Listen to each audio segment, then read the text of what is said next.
So వీడు 3 lakhsతో మొదలుపెట్టి 30 lakhs వెళ్ళేటప్పుడు రిటైర్ అయిపోతున్నాడు. అలా కాకుండా మీరు 20 lakhs 30 lakhsలోకి వెళ్ళాలి అంటే క్యాంపస్ సెలక్షన్ వస్తుంది, 3rd yearలో ఇంటర్న్షిప్ చేయాలి. ఇలా కాదు, టీసీఎస్లోకి వెళ్తాను, ఇన్ఫోసిస్లోకి వెళ్తాను, లేకపోతే క్యాప్జెమినీలో జాబ్ చేస్తాను, విప్రోలో జాబ్ చేస్తాను, ఈ రోజులు పోయింది. ఖచ్చితంగా 2030 వచ్చేటప్పటికి మాస్ హైరింగ్ తగ్గిపోతుంది, స్కిల్డ్ ఇంజనీర్స్కి మాత్రమే డిమాండ్ పెరుగుతుంది. సో ఇంజనీరింగ్ అనేది ఇండియాలో డిగ్రీ సిస్టమ్ కాదు, skill competition system. Strong skills ఉంటేనే మీ ఫ్యూచర్ బ్రైట్గా ఉంటుంది, యావరేజ్ స్కిల్స్ ఉంటే కాదు. ఇంటర్మీడియట్ సెకండ్ ఇయర్ ఎగ్జామ్స్ రాస్తున్నప్పుడు గుర్తుపెట్టుకోండి, మీరు స్కిల్ కాంపిటీషన్ సిస్టంలో ఎంటర్ అవుతున్నారు. ఇండియాలో ఇంజనీరింగ్లో చాలా ఫాస్ట్గా మార్పులు జరుగుతున్నాయి. ఇంతకుముందు ఉన్న ఇంజనీరింగ్ సిస్టమ్కి ఇప్పటి సిస్టమ్కి చాలా డిఫరెన్స్ ఉంది. ఈ వీడియోలో చాలా డీప్గా ఫ్యూచర్లో ఇంజనీరింగ్ ఎలా ఉండబోతుంది అనేది డిస్కస్ చేద్దాం మనం. 2026లో మీరు బీటెక్ జాయిన్ అవ్వాలి అనుకుంటే ఈ వీడియో మీకు హెల్ప్ అవ్వచ్చు. ఫస్ట్ పాయింట్ అంటే నియర్లీ ఒక అబోవ్ 5 పాయింట్స్ నేను క్లియర్గా ఎక్స్ప్లెయిన్ చేస్తాను. First point, artificial intelligence impact వచ్చే 4 yearsలో చాలా క్లియర్గా ఉంటుంది. దీనివల్ల ఎంట్రీ లెవెల్ జాబ్స్ తగ్గుతున్నాయి. ఇంతకుముందు ఎలా ఉండేదంటే పెద్ద ఐటీ కంపెనీస్ మాస్ హైరింగ్ చేసేవి, ఎక్సెంచర్ కానీ, విప్రో, ఇన్ఫోసిస్, టీసీఎస్ ఇవన్నీ. కానీ ప్రజెంట్ వాళ్ళకు టెస్టింగ్లో కానీ, సపోర్ట్లో కానీ, మెయింటెనెన్స్లో జాబ్స్ తగ్గడం వలన మాస్ హైరింగ్ అనేది ఆగిపోయే ఛాన్సెస్ ఎక్కువ ఉంది. ఫ్యూచర్లో ఏమవుతుంది అంటే ఏఐ టూల్సే బేసిక్ కోడింగ్ చేస్తాయి కాబట్టి, టెస్టింగ్ని ఆటోమేట్ చేస్తాయి కాబట్టి కంపెనీస్ ఎక్కువ మంది ఫ్రెషర్స్ని క్యాంపస్ సెలక్షన్ చేసే అవకాశం ఉండకపోవచ్చు, కానీ హైలీ స్కిల్డ్ ఇంజనీర్స్ని హైర్ చేసే ఛాన్స్ ఉంటుంది. కాబట్టి యావరేజ్ స్కిల్ ఉన్న క్యాంపస్ ప్లేస్మెంట్ వచ్చేది అనేది ఇంకా గతం అనుకోవచ్చు మనం. 2026లో మీరు బీటెక్ జాయిన్ అయితే 2030 మీరు బయటకు వచ్చేటప్పటికి స్ట్రాంగ్ స్కిల్ ఉంటే మాత్రమే ఆపర్చునిటీస్ అనేవి మీకు ఈజీగా ఉంటాయి. సెకండ్ పాయింట్, ప్రపంచం అంతా సర్వీస్ మోడల్ నుంచి ప్రొడక్ట్ అండ్ డీప్ టెక్ వైపు షిఫ్ట్ అవుతుంది. సో ఇండియాలో ఇంజనీరింగ్ గ్రోత్ ఎక్కువగా ఐటీ సర్వీసెస్ మీద ఆధారపడింది. కానీ ఇప్పుడు ఫ్యూచర్లో ఖచ్చితంగా ప్రొడక్ట్ బేస్డ్ కంపెనీస్ కానీ, స్టార్టప్స్ కానీ, artificial intelligence, robotics, semiconductor industry, electrical vehicles, renewable energy ఇలాంటి వాటికే ఫ్యూచర్ ఉంటుంది. ఎందుకు అంటే మనకు క్లియర్గా ఎవిడెంట్గా కనబడుతుంది. గవర్నమెంట్ ఇనిషియేటివ్స్ అయినటువంటి మేక్ ఇన్ ఇండియా కానీ, డిజిటల్ ఇండియా కానీ, అదే ప్రొడక్షన్ లింక్డ్ ఇన్సెంటివ్ స్కీమ్ కానీ ఇవన్నీ కూడా చాలా క్లియర్గా చెప్తున్నది ఏంటి అంటే ఫ్యూచర్ అంతా ప్రొడక్ట్ బేస్డ్ కంపెనీస్కే స్కోప్ ఉంది ఇండియాలో అని చెప్పి. కాబట్టి మీరు ఇంజనీరింగ్ జాయిన్ అయ్యేటప్పుడు ఏ కాలేజెస్లో, ఏ యూనివర్సిటీస్లో ప్రొడక్ట్ బేస్డ్ కంపెనీస్ వైపు అంటే మ్యాంగ్ కంపెనీస్ కానీ లేదా ఫ్యాంగ్, సో ఈ మ్యాంగ్ ఆర్ ఫ్యాంగ్ కంపెనీస్లో మీకు ఖచ్చితంగా ట్రైనింగ్ ఇస్తారు ఫస్ట్ నుంచి. అలాంటి కంపెనీస్లో క్యాంపస్ సెలక్షన్స్ ఉంటాయి అనుకున్నటువంటి యూనివర్సిటీస్ని మీరు చూస్ చేసుకోండి. థర్డ్ పాయింట్, మెయిన్గా కాలేజ్ టైర్ గ్యాప్ ఎక్కువ వస్తుంది. అంటే ఐఐటి, ఎన్ఐటి స్టూడెంట్స్కి ఏమో ప్లేస్మెంట్స్ చాలా స్ట్రాంగ్గా వస్తున్నాయి. టైర్ 3 కాలేజెస్లో ఎంప్లాయబిలిటీ క్రైసిస్ పెరిగిపోతుంది. ఒకప్పుడు ఎన్ఐటీస్లో, ఐఐటీస్లో 10 lakhs ప్యాకేజ్ ఉంటే ఇక్కడ కూడా ఒక 3 lakhs 4 lakhs వచ్చేది, అట్లీస్ట్ ప్లేస్మెంట్ వచ్చేది. కానీ ఫ్యూచర్లో ఏమవబోతుందంటే ఖచ్చితంగా టైర్ 1 కాలేజెస్కి ఏమో ఎక్కువ ప్లేస్మెంట్స్ వస్తాయి, టైర్ 3 కాలేజెస్కి ఏమో నిల్ ప్లేస్మెంట్స్ వచ్చే అవకాశం కూడా ఉంది. కాబట్టి సో మీ పిల్లల్ని టైర్ 3 ఇంజనీరింగ్ కాలేజ్లో జాయిన్ చేసేటట్లయితే చాలా కేర్ఫుల్గా ఉండాల్సినటువంటి విషయం ఉంటుంది. ఎందుకంటే గుర్తుపెట్టుకోండి, కంపెనీస్ డిగ్రీ కంటే స్కిల్ మాత్రమే చూస్తున్నాయి. ప్రాక్టికల్ ఎక్స్పోజర్ లేకపోతే జాబ్ రావడం చాలా కష్టం. ప్రాజెక్ట్స్, ఇంటర్న్షిప్స్, రియల్ స్కిల్స్ అనేవి ఇంపార్టెంట్. ఇవి లేకుండా ఇవేదో ఫైనల్ ఇయర్లో 4-2లో సెమ్లో చేస్తే మాత్రం సరిపోదు.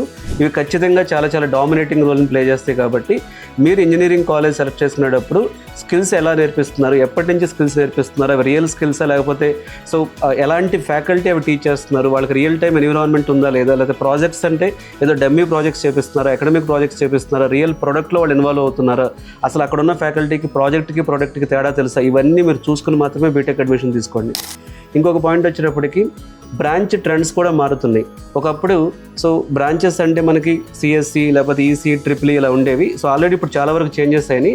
ఇప్పుడు ఫ్యూచర్ బ్రాంచెస్ కూడా ఎక్కువగా generative AI, agentic AI, cloud data engineering, cyber security, AI and ML, data science, cloud side multiple branches, అలాగే semiconductor industry, EV technology, VLSI వీటితో పాటు క్వాంటమ్ కంప్యూటింగ్ అంటే ట్రెడిషనల్ బ్రాంచెస్ కంటే కూడా సో కంప్లీట్లీ అంటే traditional branches కూడా future ఉంటుంది. కాకపోతే ట్రెడిషనల్ బ్రాంచెస్లో ఏవైతే ఆటోమేషన్కి ఇంటిగ్రేట్ అయినాయి, స్మార్ట్ ఇన్ఫ్రాకి ఇంటిగ్రేట్ అయినాయి, గ్రీన్ ఎనర్జీ సైడ్ ఇంటిగ్రేట్ అయినాయి, మల్టీ డిసిప్లినరీలో ఉన్నాయి, ఇలాంటివన్నిటిని పారామీటర్గా చేసుకున్నటువంటి ఇంజనీరింగ్ బ్రాంచెస్ని సెలెక్ట్ చేసుకోవడం అనేది మీ పిల్లల భవిష్యత్తుకు మంచిదని చెప్పొచ్చు. అలాగే సో శాలరీ గ్యాప్ కూడా యావరేజ్ ఇంజనీర్ మామూలు కాలేజీలో చదివిన వాడికేమో 3 to 6 lakhs స్టార్ట్ అవుతుంది. అదే వాడికి హై స్కిల్ ఉంటే వాడికి 15 to 30 lakhs స్టార్ట్ అవుతుంది. టాప్ ప్రొడక్ట్ బేస్డ్ కంపెనీస్ అయితే 40 lakhs కూడా ఇస్తుంది. సో వీడు 3 lakhs తో మొదలుపెట్టి 30 lakhs వెళ్ళేటప్పుడు రిటైర్ అయిపోతున్నాడు. అలా కాకుండా మీరు 20 lakhs 30 lakhs లోకి వెళ్ళాలి అంటే ఈ 4 years ఆఫ్ బీటెక్ టైమ్ ని సో వాళ్ళకి హై డిమాండ్ ఉన్న ప్రొడక్ట్ బేస్డ్ స్కిల్స్ నేర్పిస్తే అది ఖచ్చితంగా పాసిబుల్.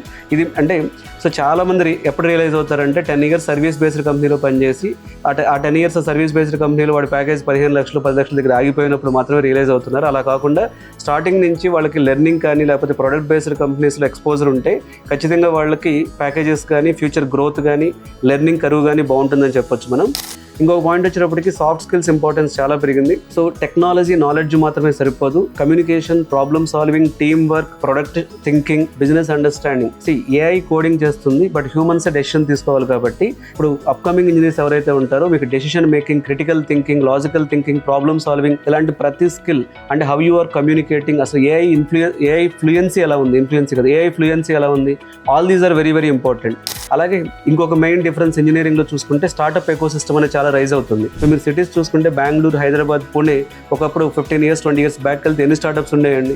సో అలాంటిది ఇప్పుడు స్టార్ట్అప్స్ అనే పదం మనం పక్కన పెట్టేస్తే ఇన్నోవేషన్ హబ్గా తయారవుతుంది. ఇప్పుడు Bengaluru is innovation hub. Silicon వ్యాలీలో జరిగే కంటే ముందే కొన్ని బెంగళూరులో ఇన్నోవేషన్తో వస్తున్నారు, లేకపోతే సిలికాన్ వ్యాలీకి ప్యారలల్గా వస్తున్నారు. అంటే ఇండియాలో ఇన్నోవేషన్ హబ్స్ పెరుగుతున్నాయి కాబట్టి సో స్టూడెంట్ మైండ్ సెట్ ఎలా ఉండాలి అంటే so innovative thinking, innovation hub లాగా అంటే ఇన్నోవేటివ్ థింకింగ్ లాగా స్టూడెంట్ ఇంజనీరింగ్ రెడీ అవ్వాలి. కానీ ఏదో కరికులం ఉంటుంది, అది ప్రిపేర్ అయిపోవాలి, తర్వాత ఫైనల్ ఇయర్లో క్యాంపస్ సెలక్షన్ వస్తుంది, థర్డ్ ఇయర్లో ఇంటర్న్షిప్ చేయాలి, ఇలా కాదు. అది ప్రపంచం ఎంత వేగంగా మారినా సరే అంతే వేగంగా అతను ఉన్న ఇన్నోవేషన్ స్కిల్స్, ఇన్నోవేటివ్ మైండ్ సెట్ని మార్చుకోవడం అనేది ఖచ్చితంగా ఫ్యూచర్ ఇంజనీరింగ్లో వన్ ఆఫ్ ది ఇంపార్టెంట్ అని చెప్పొచ్చు మనం. కాబట్టి సో ప్రజెంట్ జనరేషన్ స్టూడెంట్స్ మీరు ఏం చేయాల్సింది, ఎలా స్టార్ట్అప్ స్టార్ట్ చేయాలి, రిమోట్ గ్లోబల్ జాబ్స్ ఎలా చేయాలి, ఫ్రీలాన్సింగ్ ఎలా చేయాలి. నేను ఇండియాలో ఉంటాను, యూరోప్ కంపెనీకి వర్క్ చేస్తాను నేను, లేకపోతే నేను ఇండియాలో ఉంటాను, నేను ఓన్గా స్టార్ట్అప్ పెడతాను.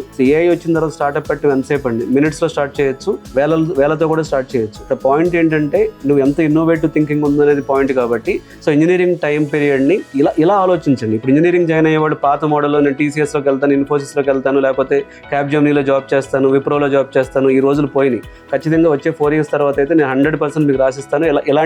ఇలాంటి జాబ్స్కి మ్యాసివ్ హైరింగ్ అనేది ఉండకపోయే ఛాన్స్ ఎక్కువ ఉంది. అందుకనే మీరు ఆలోచించాల్సింది ఏంటంటే రిమోట్ గ్లోబల్ జాబ్స్ ఎలా చేయాలి, ఫ్రీలాన్సింగ్ ఎలా చేయాలి, స్టార్ట్అప్స్ ఎలా పెట్టాలి, సో కొత్త టెక్నాలజీని ఎంత ఫాస్ట్గా మనం అడాప్ట్ చేసుకోవాలి, ఆ కొత్త టెక్నాలజీ వాడి కాంప్లెక్స్ ప్రాబ్లమ్స్ ఎలా సాల్వ్ చేయాలి. ఇప్పుడు బయాలజీ సైడ్ కానీ లేకపోతే కొన్ని కాంప్లెక్స్ అంటే మీకు గ్రీన్ ఎనర్జీలో కానీ, ఎనర్జీ డొమైన్లో కానీ, బయాలజీ డొమైన్లో కానీ అన్సాల్వ్డ్ కాంప్లెక్స్ ప్రాబ్లమ్స్ చాలా ఉన్నాయి. ఆ కాంప్లెక్స్ ప్రాబ్లమ్స్ మీద మనం ఫోకస్ చేయాలి. కానీ నేను వెబ్సైట్ డెవలప్ చేస్తాను, లేకపోతే నేను చిన్న అప్లికేషన్స్ డెవలప్ చేస్తాను, మొబైల్ యాప్ రెడీ చేస్తాను, ఇవన్నీ కూడా బేసిక్ అండ్ వెరీ వెరీ అంటే సింపుల్ స్కిల్స్ అయిపోయి సిల్లీ స్కిల్స్ అయిపోతాయి. బట్ ఫ్యూచర్లో మాత్రం కాంప్లెక్స్ స్కిల్స్ మాత్రం సాల్వ్ చేయాల్సి ఉంటుంది. సో కాంప్లెక్స్ స్కిల్స్ మనం సాల్వ్ చేయాల్సిన చాలా ఉన్నాయి. నేను ఎప్పుడు చెప్తాను, అగ్రికల్చర్లో మన ఫార్మర్స్కి చాలా ఫ్రెండ్లీగా ఉండి వాళ్ళ ప్రొడక్టివిటీ పెంచేటటువంటి టెక్నాలజీ వాడి సో డ్రోన్స్ కావచ్చు, ఏఐ కావచ్చు, లేకపోతే సో సోలార్ సిస్టమ్తో కావచ్చు, బోల్డ్ అని కాంప్లెక్స్ ప్రాబ్లమ్స్ ఇండియాలో ఉన్నాయి. వాటిని సాల్వ్ చేయడం మీద మీ ఇన్నోవేటివ్ థింకింగ్ పెట్టండి. సో అంటే ఇలాంటి మైండ్ సెట్ ఇంప్రూవ్ చేసుకుంటే డెఫినెట్గా మీరు ఇంజనీరింగ్లోనే బెటర్గా ప్లేస్ అవడానికి ఛాన్సెస్ ఉంటాయి.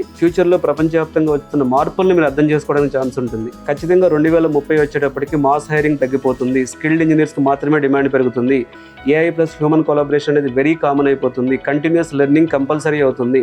సో ఇంజనీరింగ్ అనేది ఇప్పుడు ఇండియాలో డిగ్రీ సిస్టమ్ కాదు, skill competition system. Strong skills ఉంటేనే మీ ఫ్యూచర్ బ్రైట్గా ఉంటుంది, యావరేజ్ స్కిల్స్ ఉంటే కాదు. సో స్కిల్ కాంపిటీషన్ సిస్టంలోకి మీరు ఎంటర్ అవుతున్నారు. ఇప్పుడు ఇంటర్మీడియట్ సెకండ్ ఇయర్ ఎగ్జామ్స్ రాస్తున్న వాళ్ళు గుర్తుపెట్టుకోండి, మీరు స్కిల్ కాంపిటీషన్ సిస్టంలోకి ఎంటర్ అవుతున్నారు. స్కిల్ కాంపిటీషన్ సిస్టంలోకి ఎంటర్ అయినప్పుడు స్కిల్ కాంపిటీషన్ సిస్టమ్ని ఎలా ఫేస్ చేయాలి అనేటటువంటిది చాలా ఇంపార్టెంట్. దీనికి మీరు సెలెక్ట్ చేసుకునే కాలేజ్ ఆర్ యూనివర్సిటీ, మీరు సెలెక్ట్ చేసుకునే బ్రాంచ్, మీ ఫ్యాకల్టీ, మీ కరికులం, మీ ఫ్యూచర్ గోల్ ఏంటి, మీ అంబిషన్ ఏంటి, అసలు మీ ప్యాషన్ ఏంటి, వీటన్నిటిని పరిగణలోకి తీసుకోవాల్సి ఉంటుంది. సో ఇంటర్మీడియట్ సెకండ్ ఇయర్ చదువుతున్న స్టూడెంట్స్ బీటెక్ ఇంజనీరింగ్ ఎడ్యుకేషన్ పూర్తిగా 4 yearsలో అంటే ఒక డిస్ట్రక్టివ్ చేంజ్ అని చెప్పొచ్చు. ఎవాల్యుయేషన్ కాదు, ఇది రెవల్యూషన్ జరుగుతుంది. సో ఇంత ముందంతా ఎలా ఉండేదంటే ఎవాల్యుయేషన్ జరిగేది, అంటే నెక్స్ట్ ఇయర్కి ఇలా ప్రిపేర్ అవ్వాలి అలా ఉండేది. కానీ ఇప్పుడు అంతా రెవల్యూషనరీగా వెళ్తుంది కాబట్టి ఇది ఒక ట్రాన్సిషన్ టైం అని చెప్పొచ్చు. మనం ఈ ట్రాన్సిషన్ టైంలో right college, right branch, right skills మీరు నేర్చుకుంటే ఫ్యూచర్ బాగుంటుంది. సో కన్ఫ్యూజన్ ఉన్నప్పుడు మీరు ఎటువంటి షై ఫీల్ అవ్వాల్సిన అవసరం లేదు. మీరు మీ పేరెంట్స్ సో ఈ వీడియోలో ఇచ్చిన నెంబర్కి కాల్ చేసి డీటెయిల్డ్ కెరీర్ గైడెన్స్ తీసుకునే అవకాశం ఉంది.